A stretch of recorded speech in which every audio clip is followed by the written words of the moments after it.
بسم اللہ الرحمن الرحیم۔ آج کا ایک سچا واقعہ میں آپ کو سنانے جا رہی ہوں۔ ایک شخص اندھیری رات میں فجر کی نماز پڑھنے کے لیے گھر سے نکلا۔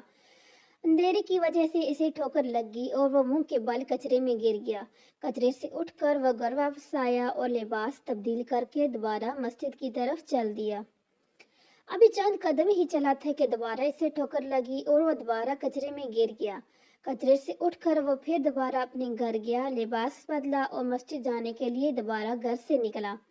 جیسے ہی وہ اپنے گھر سے باہر نکلا تو اس کے دروازے پر اسے ایک شخص ملا جو اپنے ہاتھ میں ایک روشن چراغ لیے تھامے کھڑا تھا۔ چراغ والا وہ شخص چپ چاپ اس شخص کے آگے آگے مسجد کی طرف چل دیا۔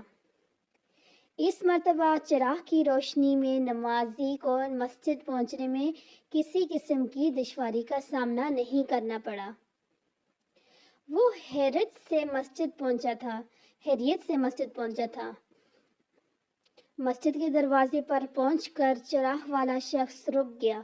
نمازی اسے چھوڑ کر مسجد میں داخل ہو گیا اور نماز ادا کرنے لگا۔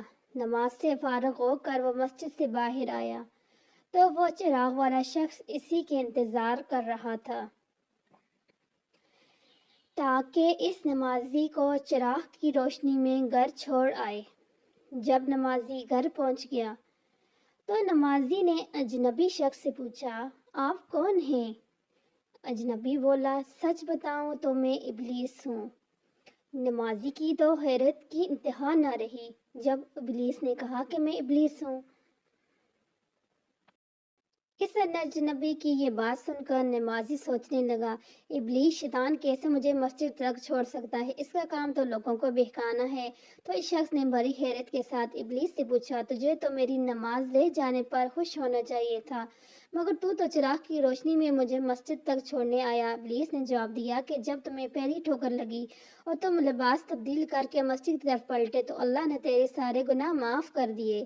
جب تمہیں دوسری ٹھوکر لگی تو اللہ تعالیٰ نے تمہارے پورے خاندان کو بخش دیا، جس پر مجھے فکر ہوئی کہ اگر اب تو ٹھوکر لگی تو اللہ تعالیٰ کہیں تمہاری اس عمل کے بدولت تمہارے سارے گاؤں کی مغفرت نہ فرما دے۔ اس لیے میں چراغ لے کر آیا ہوں کہ تم بغیر کسی گرے مسجد تک پہنچ جاؤ۔ اور شخص نے جیسے ہی یہ بات سنی